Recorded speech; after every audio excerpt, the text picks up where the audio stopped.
Hello everyone, welcome back to the Rana academy. So आज के lecture के अंदर हम रिफ्रैक्शन ऑफ लाइट का जो पार्ट ए है उसका जो लास्ट टॉपिक है that is multiple image in thick mirror को डिस्कस करने वाले हैं। तो बिना कोई टाइम वेस्ट किए चलिए शुरू करते हैं।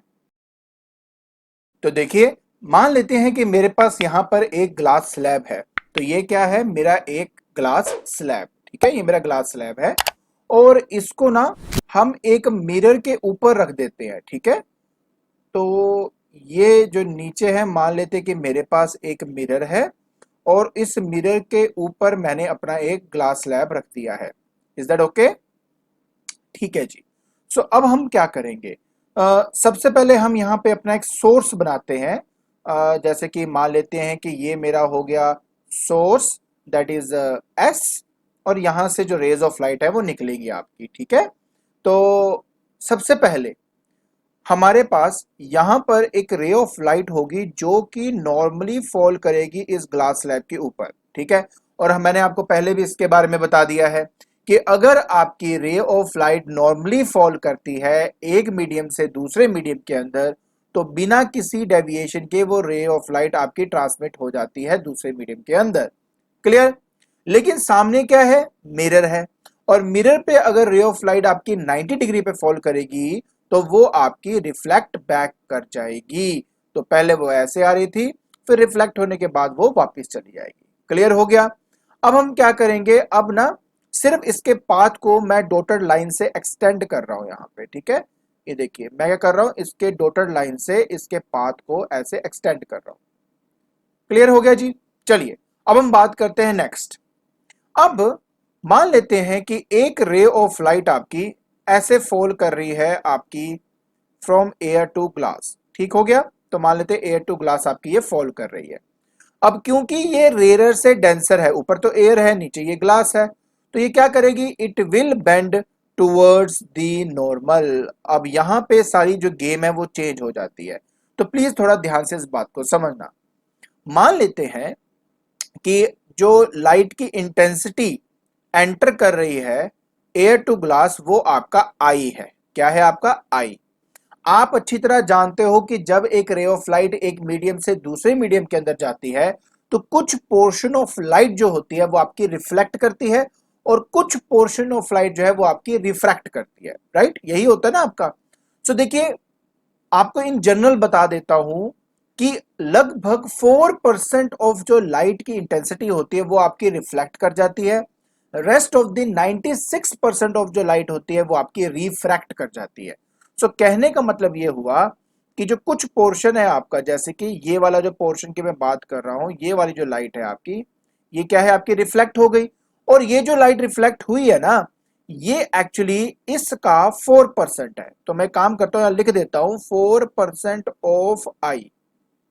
ठीक है, और इसको नाम दे देता हूं, मान लेते हैं I1। ठीक है, थोड़ा समझने के लिए आसान हो जाएगा इसलिए मैं कर रहा हूं।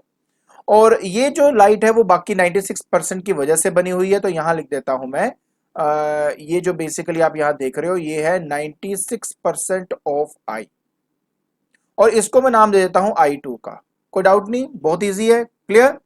अच्छा, तो अगर कोई पर्सन यहां से मेरे इस रे ऑफ लाइट को देखेगा तो उसको ऐसा लगेगा कि जो आपका ऑब्जेक्ट है, जो आपका ऑब्जेक्ट है वो एग्जैक्टली exactly इसके पीछे होगा। So it appears to like this कि जो आपकी वो जो ऑब्जेक्ट है ना उसकी जो इमेज है वो लगभग कहां पे है? वो यहां पर है। तो ये मान लेते हैं कि आपकी पहली इमेज है, तो इसको मैं S1 दे देता हूं। ठीक है, तो S1 क्या है? पहली इमेज है इस S की। तो जो इंसान यहां से उसको देखेगा उसको लगेगा कि रे ऑफ लाइट जो है वो एक्चुअली इस पॉइंट से आ रही है। तो ये क्या है? ये मेरी एक पहली वर्चुअल इमेज है इस S की। वर्चुअल क्यों? क्योंकि मिरर के पीछे है, इसलिए क्या है? ये वर्चुअल है। क्लियर हो गया? अब इसके बाद क्या होगा? अब इसके बाद होगा कि ये जो रे ऑफ लाइट आपकी रिफ्रैक्ट हुई है, तो नीचे मिरर है, तो मिरर होने की वजह से ये जो रे ऑफ लाइट है ये आपकी रिफ्लेक्ट करेगी। रिफ्लेक्ट होने की वजह से ये आपके इस तरह से आपके रिफ्लेक्ट होके वापस जाएगी। अब देखिए ये आ रहा है denser to rarer, denser to rarer, और इसकी इंटेंसिटी क्या है? इसकी इंटेंसिटी I2 है। तो अभी मैंने क्या बताया कि जब एक रे ऑफ लाइट एक मीडियम से दूसरे मीडियम में जाती है तो 4% रिफ्लेक्ट होती है, 96% आपकी रिफ्रैक्ट होती है। तो क्या होगा? ध्यान से देखना। तो कुछ पोर्शन जो 4% है वो क्या करेगा, आपका रिफ्लेक्ट करेगा, राइट। तो देखिए ये आपका कर दिया मैंने रिफ्लेक्ट। कौन सा है ये है मेरा 4%। किसका 4%? इस I2 का 4% है, ठीक है, इस I2 का 4%। और बाकी की जो रे ऑफ लाइट है वो रिफ्रैक्ट करेगी, it will bend away from the normal. मतलब वो जो रे ऑफ लाइट है वो आपकी इस तरह से क्या कर जाएगी, बेंड कर जाएगी आपकी। क्लियर। अब ये जो लाइट आप यहां देख रहे हो इसकी इंटेंसिटी पता क्या है, ये है 96% ऑफ I2, 96% ऑफ I2। तो मतलब समझने वाली बात ये है कि ये जो लाइट है ये 4% ऑफ 96% है, ये 96% ऑफ 96% है। तो इसलिए ये थोड़ा सा ज्यादा कंफ्यूजिंग ना हो इसलिए मैंने I1 I2 दे दिया। मतलब कि यहां पर जो इंटेंसिटी ऑफ लाइट बचेगी ना उसका 4% रिफ्लेक्ट होगा और बाकी का 96% जो है वो आपका रिफ्लेक्ट कर जाएगा। अब अगर कोई पर्सन यहां से अगर रे ऑफ लाइट को देखेगा तो उसको लगेगा कि एक्चुअली में इसको क्या करना था, बिल्कुल पीछे सीधे सीधी लाइन पीछे आपने ऐसे खींचना होता है। तो यहां से एक्चुअली में आपकी जो इमेज है, जो सेकंड इमेज है वो आपके पास यहां पर है। तो ये S2 क्या है, ये मेरी सेकंड इमेज है इस सोर्स की। क्लियर हो गया। इसके बाद अब फिर से ये जो रे ऑफ लाइट आई है तो क्या होगा, इसको रिफ्लेक्शन होगी, राइट, इसकी रिफ्लेक्शन होगी। तो मान लेते हैं मैं इसको यहां पे नाम दे देता हूं I3 और इसको नाम दे देता हूं मैं यहां पे I4। क्लियर हो गया। अब बड़े ध्यान से देखते रहना प्लीज। अब उसके बाद क्या होगा, ये आपका रिफ्लेक्ट हो जाएगा। अब जब ये रिफ्लेक्ट होगा फिर से बेटा क्या होगा, 4% जो है वो रिफ्लेक्ट करेगा। 4% अब किसका, 4% इस I4 का, और इस I4 का 96% क्या करेगा, आपका रिफ्रैक्ट करेगा। तो 96% ऑफ I4 आपका रिफ्लेक्ट करेगा और इसकी वजह से जो इमेज बनेगी वो आपकी बनेगी S3। अब एक बात बहुत ध्यान से समझना, देखिए सबसे पहली जो इमेज आपकी यहां पे बनी है ना वो है 4% ऑफ द इनिशियल इंटेंसिटी। बिल्कुल बात सही है, कोई प्रॉब्लम नहीं है, तो वो मेरी S1 है। जो दूसरी आपकी इमेज बनी है ना वो 96% ऑफ I2 है। मतलब समझने की प्लीज कोशिश करना कि मेरे पास मान लेते हैं कि अगर 100% लाइट आ रही है, 96% आपकी रिफ्रैक्ट हो गई, उसके बाद उसका 96% जो है वो आपका फर्दर रिफ्रैक्ट होता है। वो जो इमेज बना रही है वो आपकी S2 बना रही है। क्लियर है ना।